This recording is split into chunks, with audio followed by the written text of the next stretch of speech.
Advice sa mga gusto mo take o board exam no sa Professional Regulation Commission no.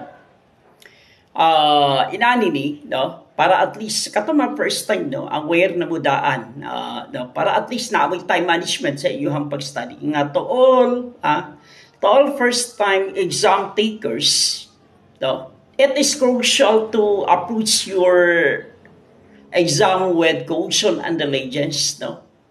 Nga naman, sa PRC manggod, naa sila'y mga palisya nga bisat pa o perfect pa ninyo ng ubang subject pero naa kay below 50 sa kada bisag isa na ka subject nga nag below 50 ka, wala, bagsak na ka. So, kaniya, remember nga the scoring below 50% in any subject will result and failing the examination. Diba? Regardless of your performance, sabihin natin, perfect nimo ang ubang subject. Perfect nimo. Pero nakakay below 50. Regardless of your performance in other subjects. So, additionally, your average rating. Alright, no? Average rating must not labi na sa master plumber, civil engineering, dapat ang imuhang average rating must not fail below 70%. So, it's essential to maintain a strong focus all the subjects no. Mabitaw na nga giremindaan nga dapat ang imong pag-study is balance ang imuhang pag-study. Dili kay kung nag-study ka kini siya kay paborito nimo nga subject kanimo imuharang fokusan og study kani dili no, dapat balance na kay time management kay mag-unsa man ang perfect ka deri is below 50 ka. All right, no, na for example and the master plumber examination you will encounter 4 subjects over 2 days. So, kay ang exam sa master plumber is 2 days, no?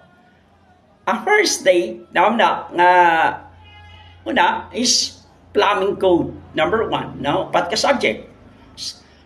Number 2, ang ikaduha is sanitation and design. Then, ikatulo is plumbing arithmetic. Ang ikaupat is practical.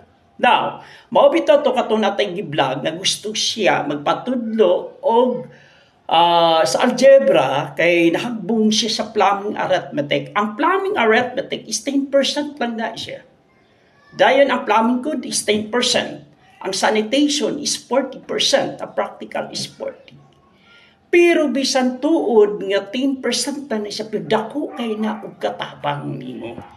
So, mauna nga mo-focus ka sa algebra, mauto nga naatay natin sa kanisip sa nga minghangyo na to, nga kung pwede nga magpatudlo siya o mathematics algebra, labi na sa each problem, kanang mga word problems. No? Karon, para mo succeed, no? To succeed, adopt, ang ako like advice, to succeed, para at least papasar yung ka sa board exam, to succeed, adopt a balanced study strategy, no? And avoid focusing solely on subjects you enjoy. Kay kasagaran sa uban, kung unsay paborito lang niya subject, mauray ilahang studyhan. Diba? Pero dili inana sa PRC, dili inana pag ang daily routine sa imong pag-study kung gusto ka nga makakuha lisensya sa PRC. Yan naman. Dapat i-balance mo. Ayaw pamili og subject nga mao to imong gusto. Mao rin ni akong gusto nga subject. Ang gusto ko paborito na ako ni plumbing code. Pag sige na kagbasa dito, unya ang plumbing arithmetic wala nimo tagay pagtagad. Pag-unsam na kung ma-perfect ka sa tulo ka subject, unya ang tulo ka subject ang usa ka subject na below 50 ka. Wala. Muhilak na lang kapag pag-abot sa result. Now, ang effective time management is key. Ang effective time management is key to ensuring that you allocate adequate preparation time for each subject. Ayaw pamili og subject nga maura ni imong gusto studyhan. Alright? So karon dapat balance. So wala kay below 50, di kinahanglan usa to, wala kay below 50 sa upat ka subject. Alright, kung naa kay nag-below 50 ana sa usa na lang ka subject, plumbing arithmetic ba or plumbing code, hulog na ka. Or basta sa upat ka subject kung naa kay below 50.